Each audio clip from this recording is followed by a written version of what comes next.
Happy morning, காலை வணக்கம். இன்றைக்கான நியூஸ் பேப்பர்ஸில் கரண்ட் அஃபேர்ஸ் ஓரியன்டாக நமக்கு என்னென்ன நியூஸஸ்லாம் இருக்குது அப்படின்றத ஒன் பை ஒன்னாக கோத்ரூ பண்ணிடலாம். முழுமையாக பாருங்கள், ஸ்கிப் பண்ணாமல் கேளுங்க. ஸோ நீங்கள் கேட்குற ஒவ்வொரு விஷயமும் உங்களுக்கு மார்க்காக மாறும். இன்றைக்கி கொடுக்கப்பட்டுள்ள கரண்ட் அஃபேர்ஸ் எல்லாமே ரொம்ப ரொம்ப இம்பார்ட்டண்ட், மேக்ஸிமம் ரிஃப்ளெக்ட் ஆகும். ஒரு சில டாபிக்ஸ் மெயின்ஸ்க்கே உங்களுக்கு வரும். ஸோ நல்லபடியாக கோத்ரூ பண்ணிக்கோங்க. ஸோ வாங்க முதல் கரண்ட் அஃபேர்ஸை பார்த்துடலாம். ஸோ இந்தியா வருகிறார் ரஷ்ய அதிபர் புட்டின். ஸோ இதை நீங்கள் நியூஸ் பேப்பரில் பார்த்தீங்கன்னா இந்த ஒரு ஹெட்லைன்ஸ் தான் இருக்கும். பட் இந்த ஹெட்லைன்ஸை நீங்கள் பார்த்துட்டு ஓகே இதுதான் கரண்ட் அஃபேர்ஸ்னு எடுத்துகிட்டு நீங்கள் போயிடக்கூடாது.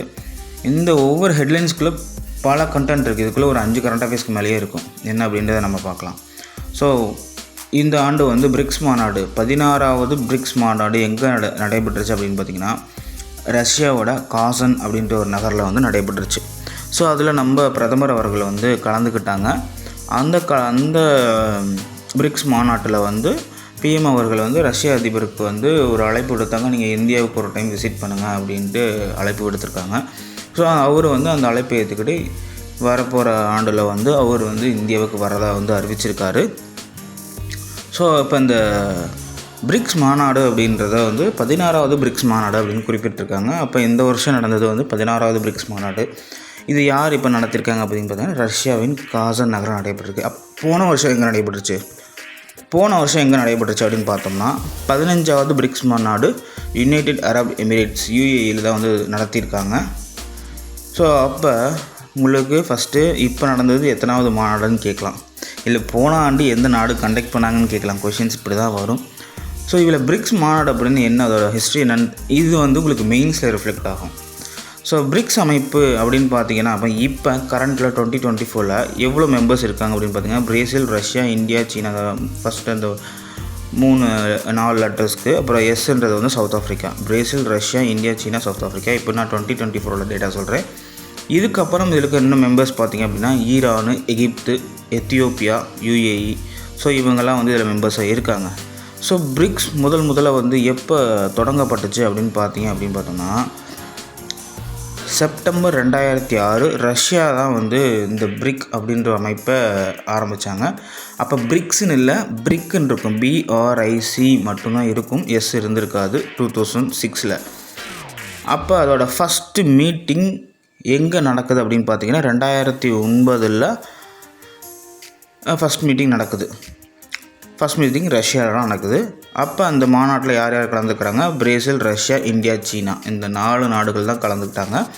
பின்னாடி 2011 சவுத் ஆஃப்ரிக்கா அதோட மெம்பராக ஆட் பண்ணிக்கிட்டாங்க. அப்போ பிரிக்ஸ் அப்படின்னு சேர்த்துக்கிட்டாங்க. BRICக்கு அப்புறம் எஸ்ஸை சேர்த்துக்கிட்டாங்க 2011 அப்புறம்.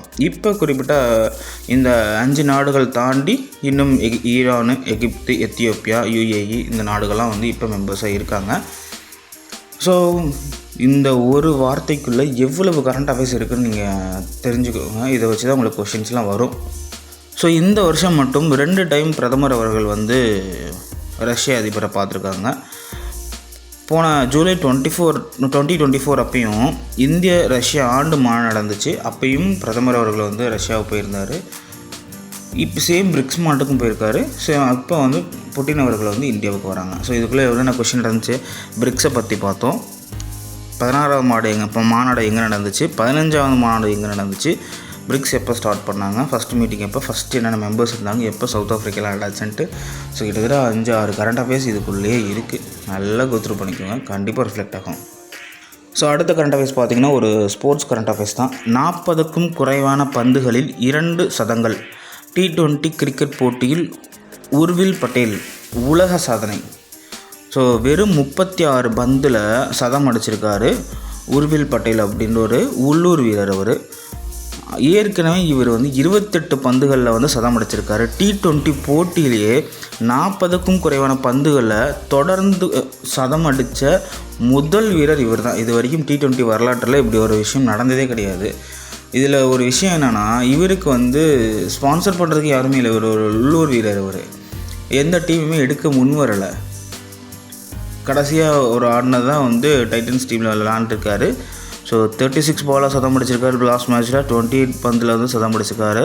அதுக்கு முன்னாடி அப்போ T20 வரலாற்றிலே 40 குறைவான பந்தில் சதம் போட்டால் ஒரே வீரர் இந்த உலகத்திலே சொல்லப்போனால் இவர் தான் உர்வில் பட்டேல். 2 மேட்ச் இது மாதிரி அடிச்சிருக்காரு. ஸோ கண்டிப்பாக அந்த கொஷின்ஸ் ரிஃப்ளெக்ட் ஆகும். ஸோ அடுத்த கரண்ட் அஃபேர்ஸோட ஹெட்லைன்ஸ் பார்த்திங்க அப்படின்னா 25 மணி நேர கவுண்டவுன் தொடக்கம். எதுக்கு? PSLV C-59 ராக்கெட் இன்று விண்ணில் பாய்கிறது. இதுதான் ஹெட்லைன்ஸு. ஸோ யூரோப்பியன் விண்வெளி நிறுவனத்தோட செயற்கைக்கோளை சுமந்துக்கிட்டு இப்போ நம்மளோட PSLV C-59 வந்து விண்ணில் பாய இருக்குது. இன்றைக்கி சாயங்காலம் 4:08. ஸோ ஐரோப்பிய நிறுவனத்தோட ப்ரோபா 3 அப்படின்ற 2 சேட்டலைட்டை நம்ம PSLV C-59 வந்து விண்ணில் செலுத்த போகிறாங்க. இந்த சேட்டலைட் எதுக்காக அப்படின்னா சூரியனின் ஒளிவட்ட பகுதியை ஆய்வு செய்கிறதுக்காக வந்து இந்த சேட்டலைட் வடிவமைக்கப்பட்டிருக்கு. இது 550 கிலோ நம்ம ஆந்திர பிரதேசில் இருக்க ஸ்ரீஹரிகோட்டாவில் இருந்தால் ஏவ போகிறாங்க. சதீஷ் தவான் விண்வெளி நிலையத்திலிருந்து இன்றைக்கி ஈவினிங் 4:08. ஸோ உலக நாடுகள் எல்லாமே வந்து தங்களோட சேட்டலைட்டை ஈஸியாக அனுப்புறதுக்கான ஒரு வேவை வந்து நம்ம தான் இருக்கோம், நம்மக்கிட்ட தான் வந்து கொடுக்குறாங்க. ஸோ யூரோப்பியன் விண்வெளி நிறுவனத்தோட அந்த சேட்டலைட்டை நம்மக்கிட்ட கொடுக்க எனக்கு லான்ச் பண்ணி கொடுங்கன்னு கேட்குறாங்க. ஸோ இந்த மாதிரி கொஷின்ஸில் ரொம்ப ரிஃப்ளெக்ட் ஆகும். நீங்கள் வரலாற்றை திருப்பி பார்த்தீங்க அப்படின்னா முதல்ல வந்து இந்தியா சேட்டலைட் வந்து லான்ச் பண்ணும் பொழுது வந்து யூரோப்பியன் நியூஸ் பேப்பர்ஸ் எல்லாமே அதை கொஞ்சம் கிரிட்டிசைஸ் பண்ணி தான் வந்து போட்டிருந்தாங்க. இப்போ உலக நாடுகளே வந்து வியந்து பார்க்க வச்சுருக்கு அந்த இதில் எப்படா நீ என்ன அப்படி சொல்லலான்ற மாதிரி. ஸோ ரொம்ப குறைவான செலவில் சேட்டலைட்ஸை லான்ச் பண்ணுறதுக்கு வந்து இந்தியாவுக்கு தான் டெக்னாலஜி இருக்குது. ஸோ விண்வெளி துறையில் வந்து மாபெரும் சாதனையை படைச்சிட்ருக்கோம் நம்ம. ரொம்ப பெருமை. இதெல்லாம் ஒரு என்ன சொல்கிறது, இமேஜினேஷன் பண்ண முடியாத அளவுக்கு அவங்க யூரோப்பியன் யூனியன்ஸ் கிண்டல் பண்ண அவங்களால இமேஜினேஷனே பண்ண முடியல எந்த அளவுக்கு க்ரோத் ஆகிட்டாங்கன்ட்டு. ஸோ அடுத்த கரண்ட் அஃபேர்ஸ் பார்த்திங்க அப்படின்னா ஃபெஞ்சல் புயல் பாதிப்பு 3 மாவட்டங்கள் குடும்ப அட்டைகளுக்கு தலா 2000 நிதி.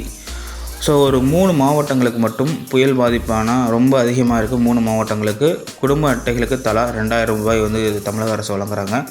விழுப்புரம், கடலூர், கள்ளக்குறிச்சி. அது மட்டும் இல்லாமல் தமிழக அரசு நிவாரணம் எதுக்கு எவ்வளோ கொடுக்குறோம் அப்படின்ற ஒரு பட்டியல் வெளியிட்டிருக்காங்க. சேதமடைந்த குடிசைகளுக்கு 10,000 ரூபாய், நெற்பயிர் பாசன பயிர்கள் ஹெக்டருக்கு ஒன்றுக்கு வந்து 17,000 ரூபாய், பல்லாண்டு பயிர்கள் ஹெக்டருக்கு ஒன்றுக்கு 22,500 ரூபாய், மானாவாரி பயிர்களுக்கு வந்து ஹெக்டருக்கு 2,500 ரூபாய், கால்நடை உயிரிழப்பு ஏதாவது மாடு அந்த மாதிரி இறந்துருந்துச்சுன்னா அதுக்கு 37,500 ரூபா கொடுக்குறாங்க. வெள்ளாடு, செம்மறியாடு இந்த மாதிரி சின்ன கால்நடைகளுக்கு வந்து 4,000 ரூபாய் கொடுக்குறாங்க. கோழி வளர்ப்பில் கோழி இறந்துருந்தால் அதுக்கு 100 ரூபா கொடுக்குறாங்க, அதெல்லாம் ஒரு கோழிக்கு அந்த மாதிரி. ஸோ இதுதான் வந்து தமிழக அரசோட நிவாரண லிஸ்ட்டு. 3 மாவட்டங்களுக்கு மட்டும் குடும்ப அட்டைக்கு 2000 ரூபாய் கொடுக்குறாங்க. அது என்னென்ன மாவட்டங்கள் பார்த்திங்கன்னா விழுப்புரம், கடலூர், கள்ளக்குறிச்சி. ஸோ இன்றைக்கான மேஜர் கரண்ட் அஃபேர்ஸ் எவ்வளோ தான். நாளைக்கான கரண்ட் அஃபேர்ஸ் நாளைக்கு பார்ப்போம். தேங்க்யூ.